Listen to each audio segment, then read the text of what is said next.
Hello everybody and welcome back to the NGRL YouTube channel. I'm ItsBiigDev and I'm alongside the other league owner, Synx. What's up? And welcome to our round of 16 recap slash round of 12 preview video. Obviously we're not going to be showing much highlights in this video. We're going to be talking about the round of 16 and previewing the round of 12. But I'm not going to waste any more time. We're just going to get straight into it. You know, we started our playoffs here a couple weeks ago in Las Vegas, and what turned out to be one of the most entertaining races all season. We saw a lot of different cars up front throughout the whole race, especially the playoff cars. A lot of three-wide action as cars battled for position the entire race. And we also saw one of the biggest wrecks in NGRL history at the end of stage 1 when Demanded got stuck on track after getting spun out, and the leaders were coming around, and Pug got taken out by Demanded, and it was a huge wreck as Demanded almost flew inside of the track. But that was a crazy wreck. The pack was also in the middle of a green flag run towards the end of the race when the caution flag threw once more as Titanic and Melody got together, which set up a late restart between DJ Win and Real Wanted, and it was Real Wanted that came out on top and got the win. And that was a very interesting win because he was a substitute driver filling in for Zero as he missed that race. And if we're going to talk about the biggest winners and losers for the points of that weekend, it was definitely the biggest loser was Rampage, who came in third on points and left the race 11th in points, almost in the cut line. It was a bad race from Rampage, but it was a great race from the JGR team as Row, the Bow, and DJ Win moved up a ton in the points. DJ went from 13th in the points, and he ended up going to first place after this race. Alex, do you have any other thoughts or moments from Las Vegas that you want to talk about? Yeah, I do. I have a moment where I just, after the race, I thought to myself, and I was like, those points were like golden nuggets to Zero when Real Wanted won the race for him at Las Vegas and then set him all the way up on the points list, and that was a hell of a way to start that playoff round for him. And I really thought he had something special going on, and he had it. He was going for it, son. Yeah, Real Wanted definitely had a really big race for Zero. Real Wanted really gave his all on that performance. You could tell that he was driving not only just for Zero, but for himself. I feel like he had a lot to prove that race. I think that was one of his first races back in the NGRL. So he had a lot to prove, especially in the new game. He wanted to show everybody that he's not the old Real Wanted from Heat 5. This is a new Real Wanted, and he came up and showed up big time in that race. But after that race, we moved on to Richmond, as it's one of the more chaotic short tracks known out there, but it was a dominant race, and mainly a clean race throughout the whole race, but a dominant race for myself in the 24 car, but also for Row the Boat in the 19 car, and it turned out to be a clean race. 19 and the 24 won both the stages, and we were up front for a late race restart towards the end of the race, me and Row the Boat, and I got around off turn 2, which left Row the Boat all by himself to pass the two slower cars in front of him to take the victory. Row the Boat shot up a lot in the points after this victory. He went to first, and he has not let go of that first place yet so far here in the playoffs. So he's definitely going to be a huge championship contender as we go forward in the rounds. It was also a great day for Titanic. He jumped up and he got 4th in the points following the race. So he had a lot of points that he gained through stage finishes and ended up finishing 2nd or 3rd, I believe, in the race. So that was a huge race for him. If we're going to talk about the biggest winners and losers, Titanic would definitely be my biggest winner. And if we're going to talk about the losers, I would definitely say DJ Win. He got into the race and then got disconnected from the race, so he lost a lot out in points. He came in first and ended up dropping to 8th place in the standings after this race. It was definitely an interesting race at Richmond. Alex, do you have anything to add on top of that? Now let's not forget here, Dev, that race we actually had green flag pit stops, which that is a delicacy at the beginning of our playoffs.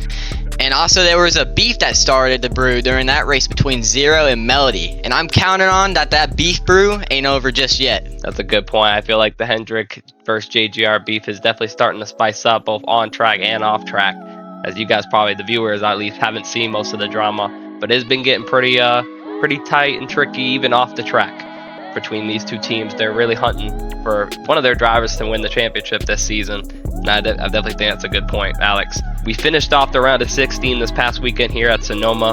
We had some road course action that put a lot of drivers at risk of elimination. But if we're going to talk about the best cars all day, it was definitely Row the Boat. He was definitely the best car. He won stage 1 after he led all 12 laps in the first stage.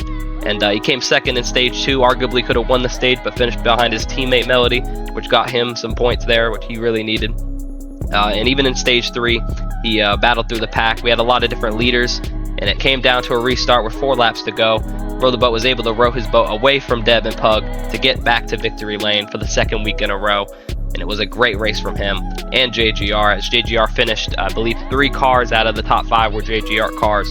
So it was a great day for the JGR team. If we're going to talk about the biggest winners and losers, my biggest winner from Sonoma would definitely be Melody, who ended up winning stage 2 and finished 2nd in the race. And he moved up to 7th in points, avoiding elimination this past round. So it was a big race for him. And the biggest loser for me would definitely be Zero.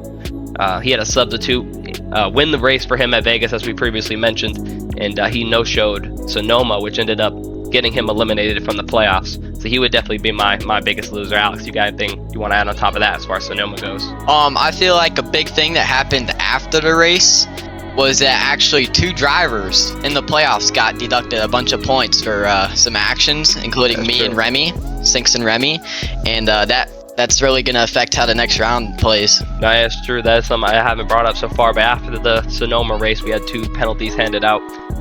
20 points were taken away from Alex Synx here for some dirty actions during the Sonoma race. You probably watched the video, you saw them. And then we also took away 15 points from Remy, as he got into DJ Win a couple times, which is kind of sparking up that DJ versus Hendrick, or JGR versus Hendrick beef, whatever you want to call it. Is definitely starting to get some more fire after Sonoma for sure. But as we're going to move on and talk about the guys that got eliminated, the 4 people that got eliminated this past round, Zero, Demanded, Reddick, and Jake. I'm going to start off with Zero here. Zero only made 1 race this round, but out of the 2 he missed, he got a sub in one of them, and his sub won the race, as we mentioned. But despite that, he ended up missing out on the next round by 9 points to JDS. Demanded had a very extremely rough round. He had a really big incident at Vegas, as we previously mentioned, and he was very behind at Richmond, and he ended up going laps down at Sonoma, so he didn't really have a really good round at all, and due to those poor races, he ended up missing out on the next round by 12 points. The last 2 drivers are definitely interesting cases, Reddick and Jake. Both of them didn't show up at all, leaving it to the team owners to get substitutes for them. Reddick got a sub for him 2 out of the 3 races, but still failed to make the next round, even with the substitutes racing for him. And Jake just didn't show up at all and didn't really get substitutes for him at all. And on top of that, Reddick also retired from the league, as we mentioned at the beginning of Sonoma, the last video. He ended up retiring, so he is not going to be making the next round based on that as well. Alex, I want you to quickly mention and give me your thoughts here on all the drivers that got eliminated. How did their rounds go? Zero, he really surprised me with his speed at Richmond, and I was staying up, and he was staying up in the top 10 that whole race, and I just I'm really shocked what happened at Sonoma. I mean, it's not his fault. Valentine's Day kind of screwed it up, but I think he definitely could have made it to the round if he was there, for sure. And then, yeah, going into the playoffs with Demanded, I knew he was a round 1 elimination only because road courses aren't his strong suit. But other than that, I think he definitely could have had a chance if that road course wasn't in there. But with that road course, I knew it wasn't gonna go down very well. And then for the last 2, you know, they both didn't show up that much, so I am very grateful that we made that new rule, Rule 24, where you can only get 2 substitutions during the playoffs. That way, like yourself or me or anybody doesn't get pointed out by someone who hasn't showed up for a single race during the playoffs, and I really think everyone else would agree with that. Yeah, I agree with that. I feel like, you know, making sure that, you know, a driver's not getting into the next round based on substitution is a big thing. You know, we want people to show up and actually race for themselves and not have people race for them. So that's definitely a big point. Not saying that I'm happy Zero got out, but if you're going to miss the races, you shouldn't be able to qualify for the next round. I feel like that's a valid point. But if we're going to stop talking about this round of 16 and we're going to start previewing here the round of 12, and the next round consists of Phoenix, Talladega, and Kansas, 3 very different tracks that should create a lot of parity between the remaining field. And Alex, out of these 3 tracks, which track do you think will make the biggest impact on a driver's round going into the round of 12? I think that's an easy one with Talladega. Now, that is a track where it's a win or go home, and anyone can finish anywhere, but I think it's going to be a lot of destruction between all of the cars, and I think it's going to be chaotic, very chaotic. Yeah, I agree. I feel like Talladega is definitely a wild card. I was going to say Phoenix, honestly. I know Talladega, obviously, a lot can happen at Talladega. Anybody could win, all of that nonsense, but I think Kansas is a track where your speed will show.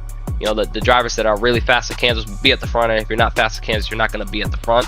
Whereas at Phoenix, I feel like there's a lot of speculation on like who could be the fastest right now, and I think that this could be a track where if we get to a late restart at the end of the race, I feel like we could see some 3, 4, 5 even wide, and somebody shooting for a late win coming out of nowhere. So I feel like Phoenix could be a huge deal breaker to anybody in the pack as well. But if we're going to talk about the points going in, I'm going to quickly go over everybody and how many points they have going in, where everybody's slotted here. We're going to start off at the top. Going into this round, Row the Boat, coming off those 2 wins back-to-back to end the last round. He's going to be first place, slotted in there with 50 points for the JGR team and Team Toyota. Going down to second place will be Team Pug, 48 points for him after he had a great round. Pretty sure he had 2 top 3s in the last round, so it was a great round for him. Coming into number 3 was Titanic, who had an awesome last 2 races, ended up jumping up a couple spots. He's going to come in with 46 points. And then we go to DJ Win, who's been kind of struggling a little bit as far as getting those finishes lately, but he is one of the fastest drivers here in the NGRL series. He's going to be 44 points there in the 4th place position for JGR. And then myself, Big Dev, here at number 5. I had a very unlucky round, especially towards the end, getting those finishes. We were always at the front, but we could never finish at the front, and we're going to hope that we can turn around here going into the next round. Coming out of number 6 is Synx here. He's going to come in with 40 points for Team Penske, and he's the highest Team Penske car, actually the only Team Penske car remaining in the playoffs here. So we're going to see what that Ford Mustang can do for Penske. And then we're going to move on to number 7, the 11 car of Melody for JGR, finishing out that 3-car tandem for JGR. He's going to come in with 38 points to start off with. He had a great last race at Sonoma. Like I previously mentioned, he won stage 2, ended up finishing in the top 5. So he had a great round, which is going to slot him in there high enough to make it outside the cut line going in. And then going down here to 8th, we have Electro, 36 points for Front Row Motorsports. And Kai's had a kind of iffy in and out round here. He missed one of the races, so we're not sure what to expect here going into this next round. His speed can be definitely varied depending on the track. So I feel like Kai is one of those first drivers where it's very questionable going in as far as, you know, can you make it out of this next round, or what can you do to do that? And then going down to the number 9 spot, we got the number 48 car, Remy, coming in with 34 points. And Remy's definitely a very interesting conversation. You know, Talladega's is one of his strong suits, the super speedway tracks. So if he's able to get a win there, or even a good finish there, we could see Remy move on to the next round. But he has a lot to fight for as he's coming in 9th. And then we go into the 10 spot, the number 3 car of Rampage, coming in at 32 points. Rampage had a very iffy round last round. He came in 3rd on points, as we stated, but now he has dropped down to the number 10 spot. So there's a lot of questions for his team and his ability going into this next round. Can he be able to get back up to that number 3 spot or into the top 5 like he was during the season? The number 11 spot is the number 44 car of Stakeman, who's coming in with 30 points. And Stakeman has surprised a lot of people the last couple weeks, especially at Vegas when he was out there leading a couple laps. So it's going to be interesting to see if he can do anything here in this next round. And then the number 12 car going into the next round is going to be the 8 car of JDS, who has 28 points. And this is probably the biggest underdog coming into this round. No one seems to see JDS making it out of this round, so we're going to have to see if he can bring anything to Talladega, as everybody seems to think that that's his only chance going into the next round. So it's definitely going to be interesting. Out of all these playoff drivers, Alex, give me one driver that's a lock to make it to the next round and one driver that's a lock to get out of this round.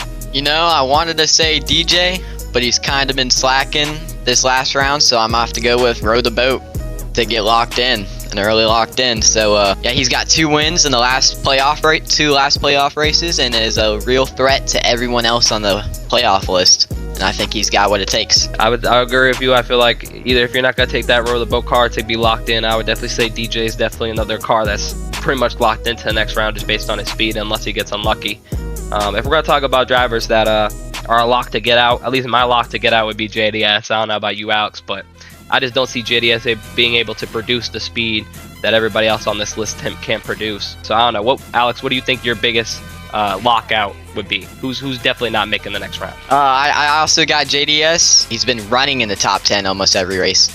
I just don't think he's like cut out for the round of 8 material, at least at this point in time. Yeah, I agree. That was my biggest point. I don't think speed-wise that he's going to be able to keep up, especially at Phoenix and Kansas, with a lot of those top drivers that are at the top of the standings right now. So it's going to be interesting to see what he can do for sure. Out of all the drivers, though, that are currently below 8th in that cut line spot, Alex, which driver do you think has the best shot to make it through to the next round? Would definitely have to say Remy. only because his type of track style is in the next round with the super speedway of Talladega, and he's just a great pusher. He can really control the draft or the lines or whatever you want to call it, but I feel like he's just the best guy to pick for that type of race, and I think he's definitely going to get the majority of his points from that track. I agree. I feel like Remy would definitely be my pick as well. If I want to throw another name in there, I think mine would be Steak Man. I feel like Steak Man showed at Las Vegas that the drafting tracks, he might be able to produce some top 5 speed. So I think it wouldn't be surprising we get to Talladega if he's up there constantly. Even at Kansas, if he's able to get a good top 8 or top 5 somehow, and that will lock him into the next round. So I think Steak Man is definitely a name that you could be bringing up, or even Rampage. A lot of those guys down there towards the bottom do realistically have a shot if a couple drivers up front of them get a little unlucky. So it's definitely a round that's going to determine a lot of championships, a lot of people's hopes to win the championship. But Alex, if you're going to predict right now who's going to get out this round, give me your 4 drivers that are going to get eliminated from this round. My 4 to get eliminated, definitely my original pick with JDS. And these next guys I have on here have had speed all season, but I just not sure that they're going to cut it to the next round. And those guys would be Steak Man, Rampage, and Electro,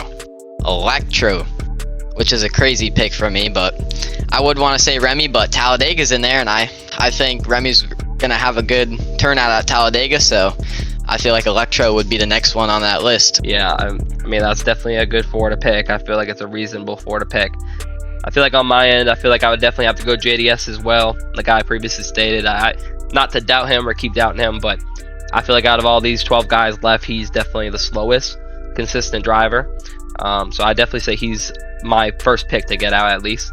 After that, I'll say Steak Man. I know I was just saying Steak Man. It might be one of those drivers that could end up having a good finish, but barring any unlucky finishes from the top guys, I feel like he'll end up probably just missing out on the next round. The last 2, this is where it gets tough because, you know, there's a lot of drivers that are really good that deserve to be in the championship, or even in the round of 8. But I'm gonna surprise a lot of people, and I'm gonna go against my Hendrick bias here, and I'm gonna say Titanic doesn't make the next round. I know he's coming in 3rd, and he could have a shot at a track like Phoenix, but I don't know. Unless we score a lot of points here as a team in Talladega, I feel like Kansas will be a track where he might have a lot of problems trying to get up towards the front and finish him well. So that's going to be, I guess, my hot take for this round. I feel like Titanic doesn't make it out of this round. As for my 4th pick to get out, I'm probably going to go with Rampage. You know, I like Rampage. I think he's a great guy. I think he's an amazing driver. But I think like the same thing for Steak Man. It's hard to see him beating out those other guys that are in front of him, especially over the tracks that we have coming up. But if we're gonna move on here, last question of the day, you know, kind of outside of this next round.